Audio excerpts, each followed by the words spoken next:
Well, good morning and welcome to a service special, not our normal Tuesday, but a special Thursday morning EOL seminar. It's my pleasure to introduce Joe Zehnder, professor at Arizona State University. And Joe got his his bachelor's degree and master's degree at the University of Illinois, PhD from University of Chicago, it says here, and has been with Arizona for a long time, but with a brief period of time of being the chair of the Department of Atmospheric Sciences at Creighton University. So he's back in Arizona, and yes, we're looking forward to it. Thank you.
the things you can count on when you do these field experiments is that the weather is not going to cooperate. And that was part of the problem that we had here during the CuPIDO. It got wet and stayed wet relatively quickly. So these sort of marginal days where you've got the gradual development, there were relatively few of those. The week before the plane got there was kind of ideal. The week after the plane left was good as well, but that period in between. There was also a lot more synoptic stuff going on than is normal. You can get days where you get these inverted troughs that come through and produce a lot of shear, so the convection doesn't stay over the mountaintop. It'll rain a lot in some of those cases, but for reasons that are different than what we were interested in. This is also a shot here of 9 a.m. local time on 3 consecutive days. There was a cutoff low that parked over New Mexico and completely reversed the diurnal cycle. I mean, it was raining every morning and sort of clear up late afternoon and then start raining again in the evening. Having a 4-day or so period of this in the middle of a 4-week IOP is kind of an issue there. So again, there were some challenges that way. We were also running a set of digital cameras. This is a plot of the one in the upper left here is the equipment in the site layout. The PAM stations, there was a network of the PAM stations which tried to ring the terrain. We located these about as close to the mountain as you could physically get. The MGAU systems, again, were deployed in a variety of locations here, depending on exactly what we were looking at. And then the network, the arrays of the digital cameras here, there was one down to the southwest of the terrain and another one up to the northwest. We'd been operating cameras out of the Biosphere Center from 2003 to 2005, and that's located here. During that period, the Biosphere was being run by Columbia University as sort of a branch campus. And it was kind of an ideal situation because we had electricity, internet connections, there was an IT staff there. If something went wrong, I didn't have to drive down to Tucson to look at it. And the ASU was negotiating to take over management of that. And something happened, I don't know exactly what it is, but the deal sort of fell through, and we were told at about the last possible minute that we wouldn't be able to use that Biosphere site. So it sort of left us scrambling for an additional site. We wanted to have at least 2 sides of the mountain covered. This area to the east, there really isn't anything in the way of power or network connections that are available, so that really wasn't an option. But there's a retirement community that's located just southwest of the original site that we were using. And I knew somebody that lived up there, and a friend of his allowed us to put cameras up at their houses. If you take a look at the locations of these, they don't look that different. But if you look at the screenshots here, these are from the site at the Biosphere. This is the ones that we used in 2006.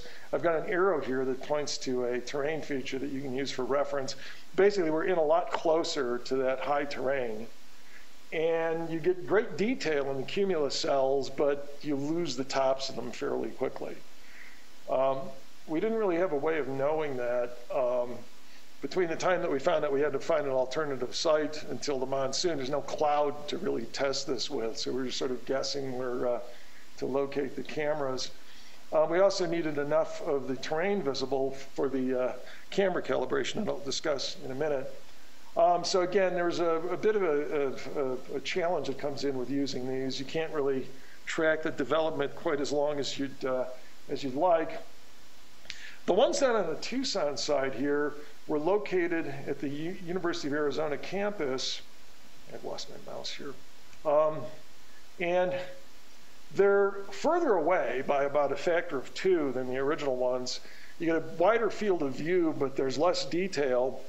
And the other thing that was a little unanticipated is that you've got the high terrain located here.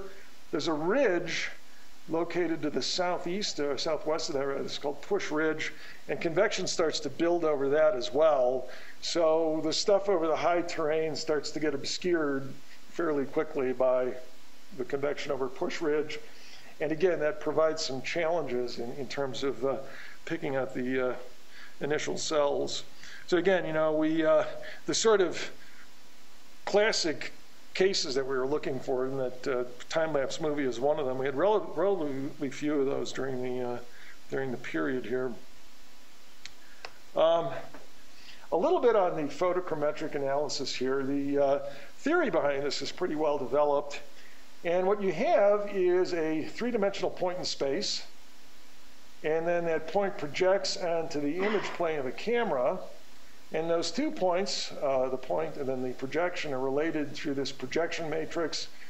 The projection matrix depends on camera parameters, the three-dimensional location of the camera in space, and then a rotation matrix, which is the elevation angle and azimuth angle, and then a rotation along the axis of the camera in case the camera is not measured or oriented exactly level. You run into a bit of ambiguity here in that any point that lies along the line between the point in question and the image plane projects back onto the same point on the image plane. So you're sort of doing this. And the way you get around that is by introducing a second camera and image plane.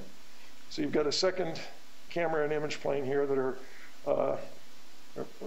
a point and an image that are related through a second projection matrix. You can turn this into do a bit of linear algebra here, and it turns into a problem in matrix algebra. And you can then uniquely calculate this three-dimensional point in space once you've determined that projection matrix and then identified the point that you're interested in on the two separate image planes. Those are sort of the challenges. There's a question of how accurately you can determine this projection matrix. And some of the parameters, the camera calibration, you just read off the box. I mean, it's the camera focal length and the pixel dimension. You can get a good estimate of the three-dimensional location. The angles are a bit trickier. And if you've got a slight variation in angle over a large distance, it's going to give you a large error in position. So one needs to be kind of careful with that. And rather than try to struggle with precise measurements of these quantities, what you do is to get a rough estimate and then calculate the projection matrix numerically. So there's a paper that we had in JTech that describes the procedure for this. What you're doing is basically minimizing the geometric error in position of known landmarks. In our case, we had the advantage of having this terrain feature that you could identify a variety of points on, locate those using Google Earth, and use that for the calibration. The other thing is that this projection matrix theory is formulated for a pinhole camera. And anytime you've got a lens involved, there's a distortion of the image that comes in. The wider the angle of the lens, the edges of the image tend to curl up. This is referred to as barrel distortion. And there are ways of explicitly correcting for that. Or what we did was to just use the images as is and account for it implicitly in the calculation of the projection matrix. There's a paper that appeared recently in JTech from 14. They're looking at oceanic clouds, and because they're using the horizon as one of their reference levels needed to do the correction implicitly, you can get away with a lot fewer calibration points that way. And again, this is a very useful and kind of interesting extension of the same idea of sort of minimizing a cost function. But again, once you've determined these projection matrices, you can go about doing the calculations here. And the other thing is to identify the image points. This is a screen dump of some software that was developed by my ASU colleagues. And what you're doing here is finding cloud features on both of the images using these projection matrices then to calculate the 3D point in space. The program here takes you, a user will go and select a point. The program puts a point on the second image. It's generally close to where it's supposed to be, but you've got to move it around a bit. That exact matching is quite tricky. There's actually algorithms out there for cloud tracking, but you're not able to get the kind of detail that I'm showing here. I've not seen anyone be able to do that automatically. If all you're interested in is the very top point on that cloud, that's an easy thing to find. The edges you can probably do as well and sort of outline the cloud. And again, there are published algorithms for that. The sort of detail that you would need in order to look at sort of the cumulus structure and the way that's evolving, we hadn't quite gotten that to work. So the point matching that I'm going to be showing you is actually done manually. It's a bit labor intensive, and that again kind of is one of the challenges here. You know, you've got to demonstrate that this scheme that you have actually works, and we tried validating this as much as we could, in part using other points on the mountain, known mountain locations, also comparing it with the in situ aircraft data. And we had one of the cases from August 10th where there was some miser imagery that was available, and the points that we're retrieving from our scheme are pretty much spot on with the miser imagery. So again, we're confident that this thing works and is quite accurate in terms of giving us the cloud structure. That was the visual, yeah.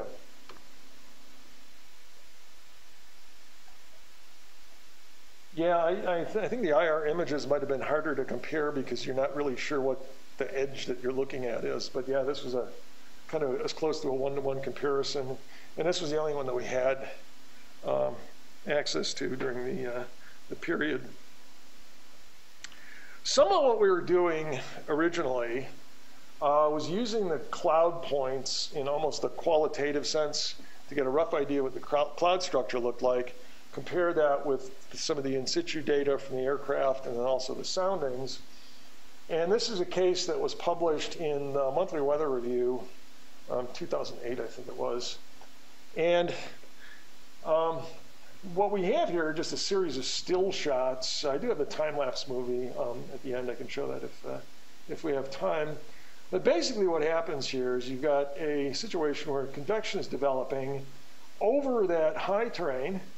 There's some convection in front of that, which is the stuff over the Push Ridge that I was referring to. And the tops here are limited to a height of about 7,000 meters above sea level, roughly 4,000 meters above the peak. And that situation is, again, convection kind of popping up, persists for a period of, it's like a couple of hours here. It's not so much the turrets when they're up at this height are evaporating, but they're striking some sort of a stable layer. You can see the cloud tops flattening out. Eventually, one of these breaks through, and you get cumulonimbus cell that develops in rain shaft over Mountain Bigelow, which is the other peak on the high terrain here. But again, this was an example of sort of a gradual development, not quite that turrets evaporating, but some sort of a stable layer that was present. This was actually a bit of a surprise to us here, and this is a plot of the sounding data. One of the things when you take soundings is that you're assuming that you're measuring a vertical profile, which is usually not the case. In this case, it happened to be. I mean, we've got light and variable winds, and I was really amazed at the consistency in the tracks. So we really are sampling the same column here above the mountaintop, and it's nearly a vertical column. So it, again, kind of consistent with looking at modifications over the top of the mountain here. This series of panels down at the bottom are the potential temperatures. The black is the theta. The red line is the equivalent potential temperature, and then the blue line is the saturated equivalent potential temperature. So this is the one that we use to assess the stability. And what we see here is that there's very distinct evidence of a stable layer at a height of about 6,000 to 8,000 meters above sea level, very persistent. I've got the plots here labeled in local time, period of several hours. Eventually, that stable layer breaks down. We've got it replaced by a saturated neutral region, and it's in this period here between 11 and 12:30 local time that deep convection develops. So rather than being a dry atmosphere that is subsequently moistened, there's actually this stable layer present. And never really seen anything like this before. The question is, where was it coming from? And these are screenshots here, 7 a.m. local time, and then about 8:45, a little under 2 hours later on that same morning. And what happens is that in this period, there's this layer cloud that develops. This was something that I'd not really seen prior to that in as great a detail. I think it has to do with the fact that conditions were fairly moist.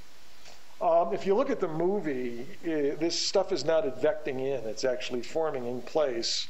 And I think what it is the result of gravity waves propagating associated with convection elsewhere in the region. And this was really complicating operations here. The hotel was about a 25-minute drive from the operations center. We'd get out, it would be clear, we'd think we'd be ready to go, and by the time we'd get to the operations center, it'd be cloudy. We really weren't able to, we wanted to try to wait until the convection was starting to develop. Couldn't leave the king air out on the tarmac for too long, so we'd have to wait until it cleared up. So again, this was sort of complicating our plan of getting into the air shortly before the convection developed. About half of the IOPs that we have evidence of those stable layers, and on the days when you have them, there's this middle level layer cloud. So what it looks like is those stable layers are sort of a thermal signature of that layer cloud that develops. And that is the thing that's controlling the convection, at least in many of these cases during 2006. If you look at the plots of potential temperature, equivalent potential temperature rather, at 18 and 1930 Greenwich time, there's relatively little change in the theta E profile. The theta E star changes from, again, this stable layer to a saturated neutral. And that suggests that the adjustment is some kind of dry adiabatic rather than something moistening via the convection. There is a thunderstorm that develops. There's another mountain peak that's just southeast of the Catalinas. There's a big thunderstorm that blows up shortly before the one over the Catalinas develops. And it looks like you're getting some sort of adjustment, adiabatic adjustment from the downdraft associated with that thunderstorm that is modifying the profile. We're just kind of speculating on that, but there were evidence in the aircraft data of strong downdrafts. And again, it's the breakdown of that temperature profile that is associated with the development of the deep convection. If you look at the operational sounding from the Tucson airport at 12Z, there's no stable layer there. So again, the thing that's controlling the convection is not in the operational observations. It's not getting into the models. And again, I think that this is a fairly important thing to take into consideration here. For this area in particular, and probably in general, the thunderstorms elsewhere in the region don't develop until they start over the high terrain. And so, again, you've got something that's controlling the timing there that's it's not in the models. Can't say. I don't think it's the vertical resolution. I think it's the timing, because I don't have any way of proving that. But again, you're clear up until about 8:30. Layer cloud. Once that's gone, we started doing the soundings, and then you got the stable layer. Yeah, I can't say. Yes. Approximately how far away is the Tucson airport sounding from the other special sounding that you did? Yeah, that's another good point too. It's about 20 miles or so. So it's the southeast corner of town. So yeah, there's a possibility that there's some spatial variation as well. But again, the fact that in the other soundings, every time you got one of those inversions, there's one of those layer clouds there. And you might not see it if that layer cloud wasn't over the airport. So, all right. Now, as I said, we've been using this stuff sort of qualitatively. And we wanted to start looking at some of the cumulus scale things. there's a wide body of literature out there on the behavior of various buoyant type flows. If anyone out there is a real expert on this stuff, I'd be happy in talking to you. I'm just sort of learning this and trying to get myself really familiar with the literature. As I said, there's quite a bit out there. But the idea is that you have a variety of these buoyant flows. The buoyancy is driving a vertical motion. There's a shear that's associated with that vertical motion that generates turbulence, and then that turbulent entrainment brings environmental air into the buoyant region. Air that's being entrained into the buoyant region causes it to expand, and so you get a variety of these structures here. A plume is if you've got buoyancy, a continuous source of buoyancy. It's a thermal where you create this buoyant region and let it decouple from the source of the buoyancy. And up it goes. A starting plume is sort of a plume with a thermal on the end of it, so it's kind of a transient plume behavior. The difference between these is actually where the entrainment's occurring. The fact that the entrainment is due to this vertical velocity that you have is sort of a logical assumption to make that the entrainment rate is proportional to the vertical velocity. And then once you do that, there is a bit of analysis that you can do. You can take conservation equations for mass and momentum and buoyancy, integrate them vertically, and define an entrainment rate here, which has to do with the rate of change of mass with height. The density of the buoyant region is really just a linear combination of the original density and the stuff that's being brought from inside. Given some simplifying assumptions here, you can, as I said, integrate these equations and come up with a rather simple metric. There's a cone that's traced out by these structures, and the half angle of the cone is related to the entrainment rate, mu. There's been a lot of work done on behavior of thermals and plumes in laboratories.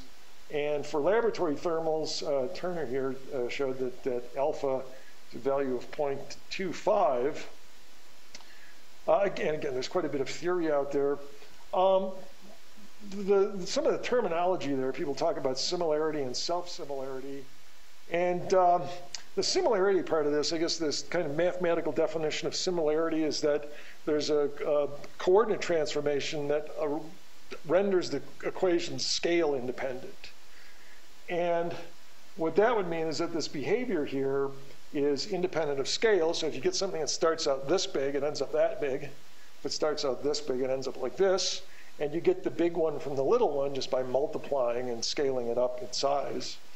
So again, this scale independence of that angle is kind of an important feature.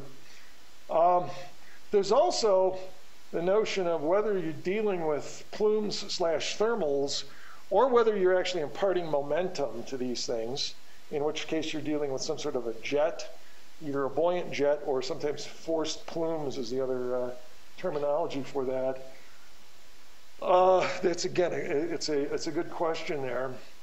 The other thing is that does any of this apply to actual moist convection in the atmosphere? Some of these idealized studies have included moisture, but just in sort of a moisture budget sense, not including the effect of the latent heat release. When you've got dry environmental air being entrained into a cloud, you're unsaturating that air and shutting off the latent heat release, basically. So the way that the density is varying is going to be a lot more complicated than just this linear combination of inside and outside density.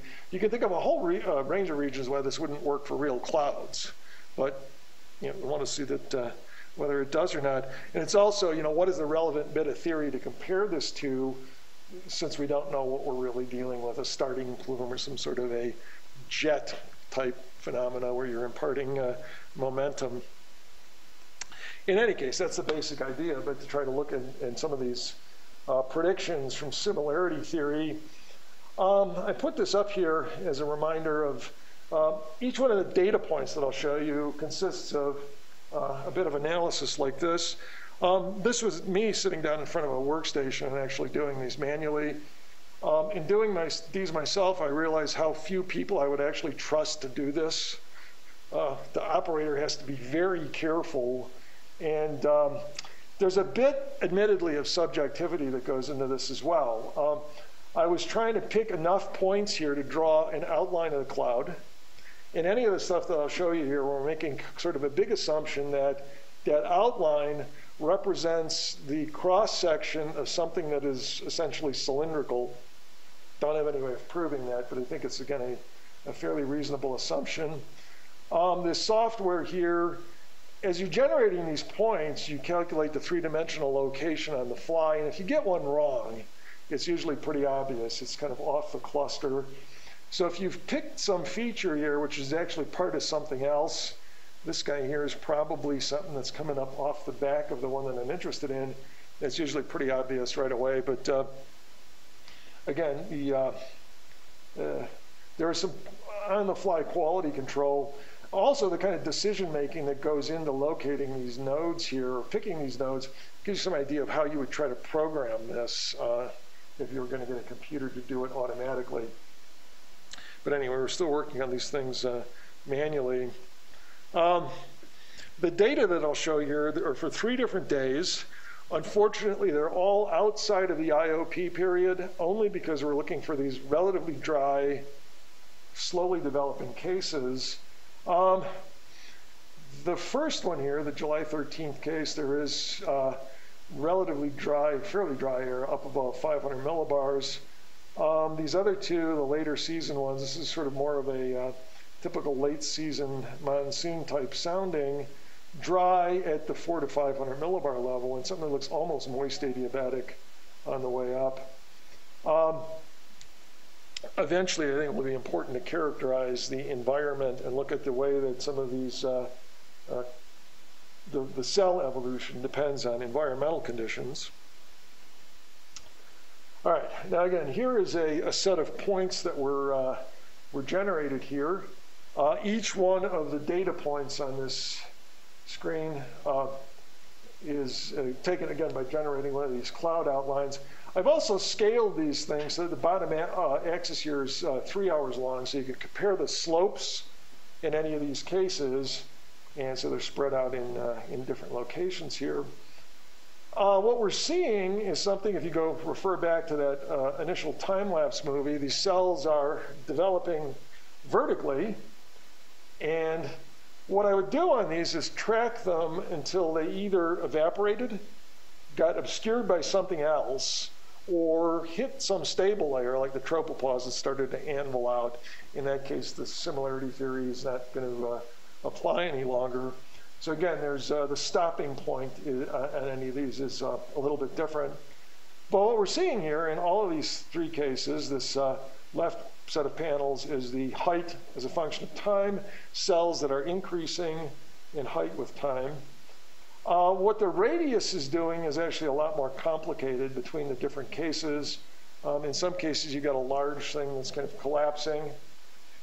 In some cases, like this the latest one on the 13th, the radius is increasing more or less monotonically with height, so it's going up and getting wider, which is the sort of laboratory and theoretical model that we're trying to compare against. Similar sorts of behavior here on the second set of panels, which is the August 23rd. The one down here at the bottom, you've got, again, something that's more like the benchmark or sort of typical case that I'd had envisioned, where the heights are increasing. Gradually, you get deep convection that's developing.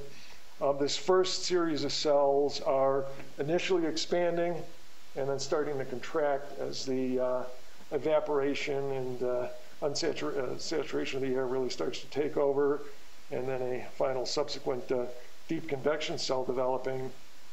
So again, this last set on the 24th would be that sort of moistening that we were looking at.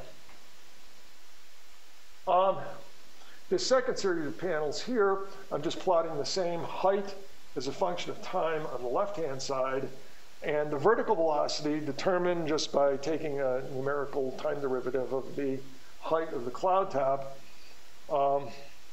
And again, what we're seeing here is a fairly complicated behavior, generally increasing in the vertical velocities, a range of of vertical velocity, so that upward motion is not steady as it is in these kind of simple theoretical and the laboratory simulations. The case here on the 23rd, again, it's a little hard to generalize what's going on here.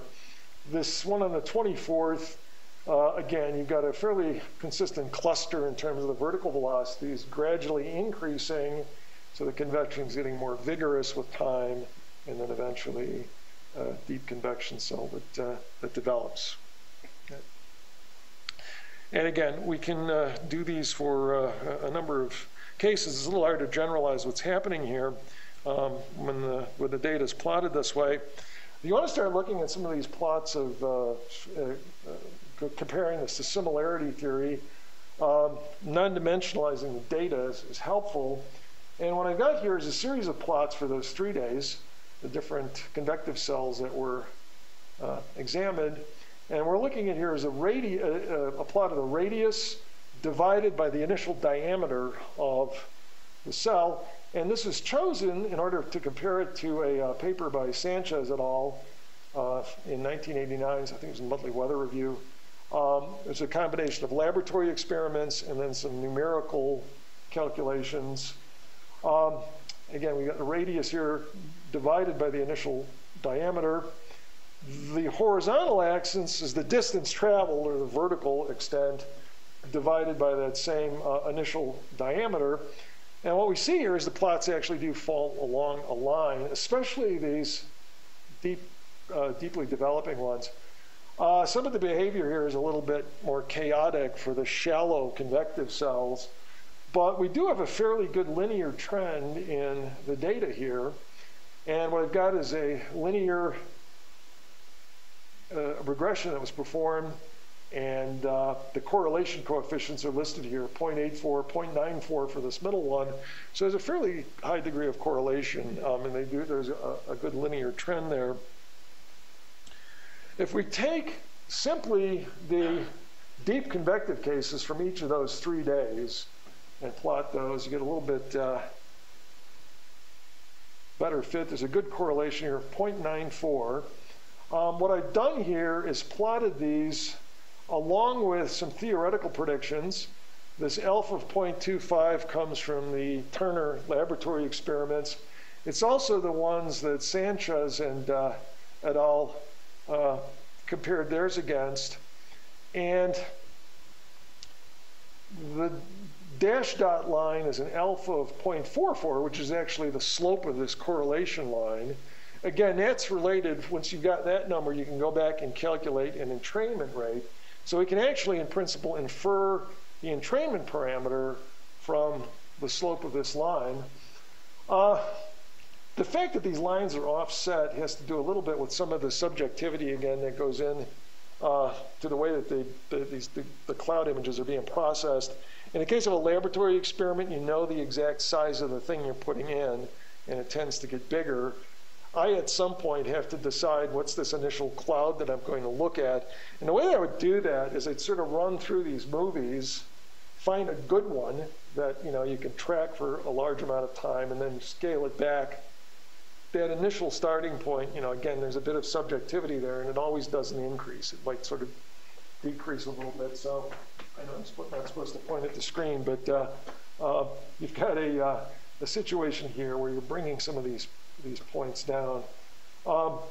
Again, the slope of this linear regression line matches pretty exactly what you get for a thermals with an entrainment parameter corresponding to this value of axis.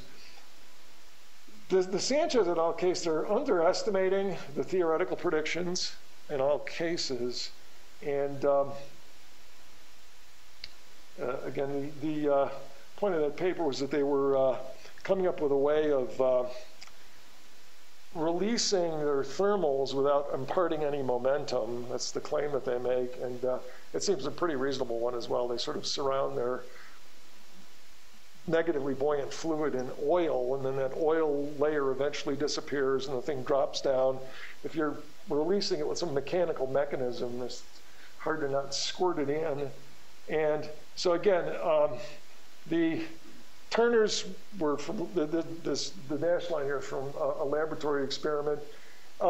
If you're imparting momentum to the thermal, you'd expect there to be more entrainment, higher entrainment rates. So again, your sort of lower values of entrainment are consistent with not imparting any initial momentum. And again, it goes back to, what exactly we're looking at in the case of these structures here. But the bottom line is that you can actually, in principle, get information about the entrainment. If we go back to here, assuming that that's the case and that the bulk of this correlation here is driven by these deep convective cases, you're getting a different value of that slope for different days. And so it would suggest, at least, that entrainment is a function of environmental conditions.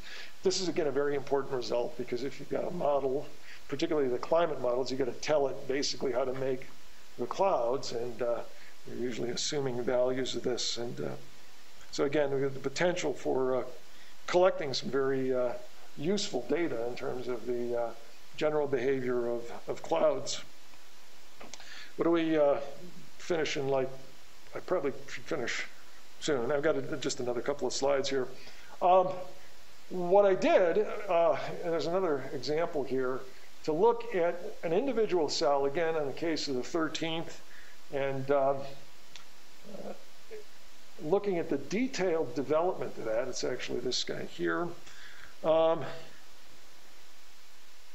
got another time-lapse movie that I'll run through really quickly.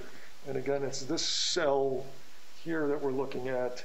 It's a little hard to tell what this is doing, just in terms of the detailed time evolution. What we'll see is that the behavior of the height as a function of time is a little bit more complicated than what you can really pull out of this time-lapse movie.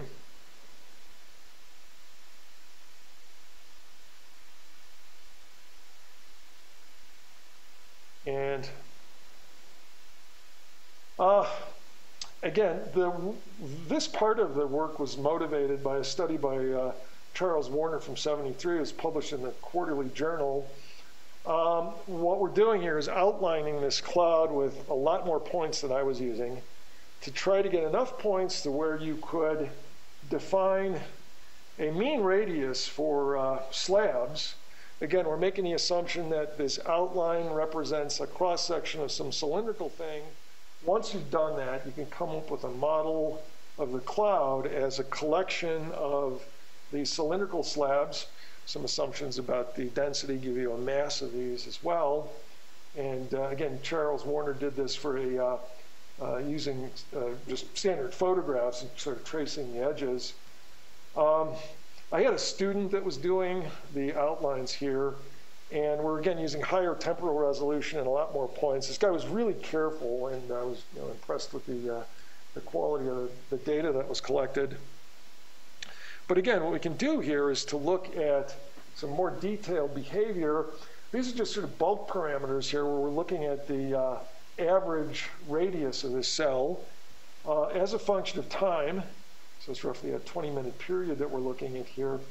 We've got a plot of the radius, which is the solid line, and then the height, which is the dashed line. And what happens here is you've got a situation where the cloud's deepening initially. There's a period where the height of the cloud remains more or less constant, and the radius increases. And if you look carefully at some of those other cases that I have, you can see these little glitches in the height, which is that sort of behavior going on. So again, the height is more or less constant, the radius is increasing, and then this is followed by a rapid transition stage. It's a little hard to pick that out from just the time-lapse movies. If you go through and look at this bottom panel, this is a plot of the height, again, which is the dashed line. And if you take and look at the ratio of the height to radius, there seems to be two separate regimes here. The shallow cloud, and then this transition to a deeper cloud regime. That radius before that rapid deepening starts is about 3 kilometers. This is the only case we looked at, too, so I don't really have an idea of how this changes as a function of the environment. But basically, this behavior is consistent with some of the modeling work that's been done. And what it is that the radius, the increase in radius, the volume of that cloud goes like r cubed. The surface area goes like r squared. So basically, by making the thing bigger, you're shielding a larger volume and protecting it from the dry air that's being entrained. So the narrower ones can evaporate. The deeper ones, you're protecting that center from the evaporation, and that's when you get the deep convection that develops. The bottom line, though, is that you can actually get more information if you look at some of these structures in more detail. There's also plots of the time height sections here. That first set of data, we're basically just looking at the maximum value of this thing as a function of time. You can get an idea here of the detailed structure of that cell. If you look at a plot of the actual radius at different heights as a function of time, and that general sort of conic type behavior that's predicted by the similarity theory does seems to hold out here. And it looks like we're getting some penetrative convection here and kind of an annual formation as well. And you can then, again, by treating this thing in a slab-wise sense, look at the divergence and in principle get some of the entrainment information from this. So again, if we can get that detailed cloud structure, you can use the information here in a differential sense as opposed to comparing it to these bulk parameters that we get from similarity theory by integrating the equations in the vertical, and entrainment as a function of height. And again, all this is sort of some of the possibilities there. I've got some information here, publications. The experiment design and some preliminary results were in the bulletin of the AMS. Some of the transition of the clouds. There's one case here where we do see the sequential moistening at higher levels in this 2008 paper that was, again, part of the original experiment design. And the camera parameters here, the calibration was described in this paper. I haven't written up this stuff on the entrainment yet. I just imagine a reviewer coming back and say, well, you got to look at more cases. And yeah, I know that, but there's quite a bit of, it's quite labor intensive. And but again, that's still work in progress. So that's really all that I have here. I'll kind of throw one of these movies up. This is the August 10th case, and that nasty layer cloud sort of developing in place, and kind of run that and ask if you have any questions. Thanks.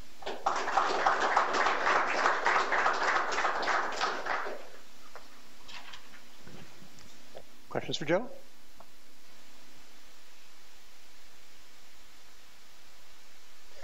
Come on. It's morning, so we're asleep or something. So how much were you able to compare with the King Air data? There's some additional detail in some of the papers here. The radar data we never really got a hold of, and it was just the in situ data that we were using, and some plan sections looking at that upstream and downstream at various levels and changes to the moisture. But we were primarily working with the sounding data. Other people? Yeah. A little bit puzzled by your statement about the stable layer and the gravity waves. That maybe I didn't get this right. Which one is causing which? I can see gravity waves propagating on that stable layer. Yeah. I am kind of speculating here, and I tried working with the Whorf model a bit, and but you're at a low enough latitude here where the Coriolis parameter is small enough. I think these are sort of inertial gravity waves, and what I think you're doing is sort of lifting slabs of the atmosphere, and so you've got this convection that pops up. These waves radiate out in a period of hours of lag, so it's not kind of your standard orographic Lee wave type behavior, or even the kind of thing that you get from sort of penetrative convection. I think that eventually that there's a longer time scale phenomena that's associated with it. That's based in part just on kind of noticing these things and looking at kind of the horizontal extent of them. The wavelengths are on the order of, more than tens of kilometers, so it's probably some sort of a longer wave, longer period gravity wave. But again, if you look at the movies, the sky is clear, and then the layer just sort of appears. It's not really advecting in, but that's the speculation there. Like I said, it was very frustrating because you get in the car anticipating that it's going to be clear, and by the time you got, it would be cloudy.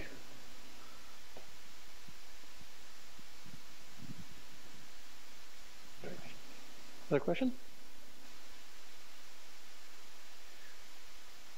I guess I was also just wondering, so you did the radius development and the height development. Did you do just a volume development, or maybe I missed it?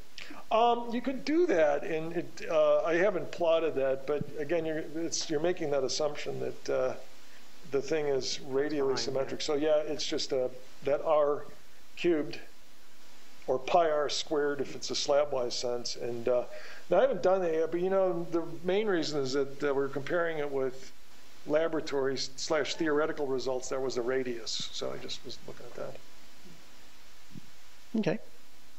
Well, thanks for your attention. And yeah, thank you.